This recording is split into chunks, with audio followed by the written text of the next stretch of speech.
Hi, welcome to HardReset.Info channel, dear viewers. In front of me HUAWEI Nova 10 SE, and now I'm gonna show you how to recover deleted photos and videos from recycle bin. So open your gallery, and here you have your all photos and videos, and here you have albums. And if you will scroll down, you will see here recently deleted. It is your recycle bin. So open it. Here you will see all your deleted photos and videos. All your photos and videos will automatically delete after 30 days.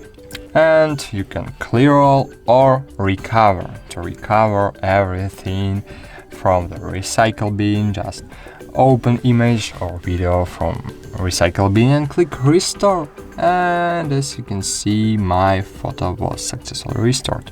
For example, I want to delete this photo, delete albums recently deleted.